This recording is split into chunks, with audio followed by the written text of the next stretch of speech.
Hello, Aaron. This is Aaron Robinson. I think this is week 14, and we have the opportunity to discuss the book of Ruth, Esther, and Jonah, and why they are in the canon.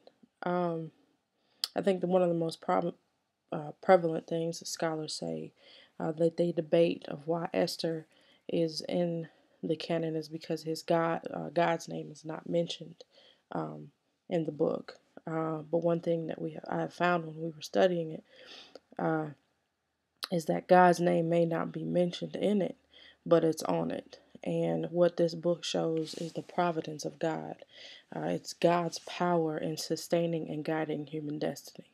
What does that mean by that? It means that He's using His sustaining power to be able to guide different situations, using us to be able to work with Him. One of the other things that we see is that there needs to be people who need to be redeemed. I think we find the overarching theme between the three books that I found is two things: redemption of a people and also the obedience of a people. That God wants to use us as servants, and it's necessary for us to be obedient in order for that to happen. I think the one of the things that we also see in all three books is how the tables are turned. In each of the books, each person in those books are facing terrible situations. Ruth is widowed, lost her husband, lost her father-in-law, was about to lose all the possessions, and they were almost forced to return home. But she remained loyal to her mother-in-law, Naomi. Esther her people were facing annihilation, and she was forced to make a decision that could immediately cost her life. And then finally, Jonah, with his disobedience, got him thrown into the belly of a fish. Those are all situations and tables that are very terrible. But what we've found is that the providence of God has allowed all those tables to be turned for the good of the people. It's the providence of God in each servant that allowed the tables to be turned.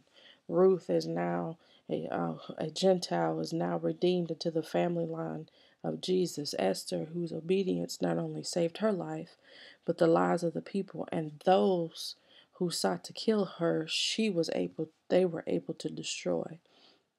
And then finally, Jonah, when he finally decided to be obedient, he was able to minister to a city of Nineveh and lead them to prayer and fasting that saved an entire city.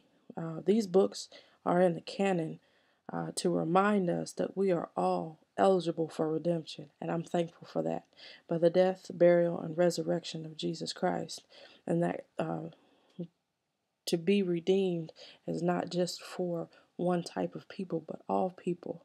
And I also believe that if we are obedient servants of God, He'll allow us that God will work out any situation and turn the tables just like He did from start to finish in these three books. We are all called to obedience. We are not called to figure things out.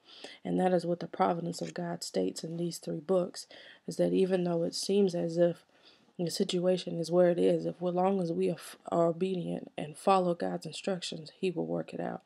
And those are just a few reasons why I feel like Esther, Ruth, and Jonah should be included in the canon.